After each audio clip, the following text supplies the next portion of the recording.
Dito naman sa Pilipinas, mahigpit na ang seguridad sa paligid ng hotel kung saan gaganapin ang World Economic Forum in East Asia na magsisimula na po sa Huwebes. At bilang bahagi ng paghahanda, nilinis na ang mga pwesto ng mga vendor sa mga lugar na madaraanan ng mga delegado. Saksi si JP Soriano. Pinagbabaklas na ang mga stall ng mga nagtitinda sa kanto ng Mia Road at Rojas Boulevard. Pati mga kariton, pinagkukumbiska at isinakay sa truck. Bagamat iniwan naman daw ang mga pambenta sa mga vendor. Ang dahilan, ang World Economic Forum o WEF na isasagawa sa Pilipinas simula Huwebes. Itong nagsisilbing para sa mga tourists, saka ito nga, mga dumating, mga delegates, para sa World Economic Forum natin. Naghahanap buhay kami.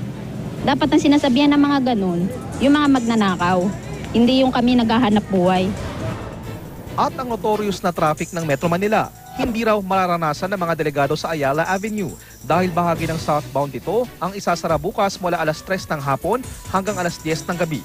Sa pagbubukas naman ng WEF, may ipatutupad na one-day modified truck ban sa Ross Boulevard at Osmeña Highway mula alas 6 hanggang alas 10 ng umaga at mula alas 4 ng hapon hanggang alas 11 ng gabi. Bantay sarado na rin ang paligid ng hotel kung saan gaganapin ang World Economic Forum. May ambulansya na ring naka-standby. Pero itinanggi ng gobyerno na pagkatakip ito sa mga kapintasan umano ng bansa. Sa aking pag-alam, ang hinanda ay yung kaayusan dun sa mga lugar na pupuntahan at hindi pinagtatakpan yung mga dadaanan. Kung matatandaan, nabatikos ang gobyerno ng pagtatakpan ng makukulay na yero ang mga barong-barong sa gilid ng Tambu Bridge sa Pasay City sa paghahanda noong 2012 para sa Asian Development Bank Conference. Ang pag-aayos ngayong taon, dapat lang daw ayon sa palasyo dahil pagkakataon din daw ang World Economic Forum na humikayat ng maraming investors sa bansa. Ako si JP Soriano, ang inyong saksi.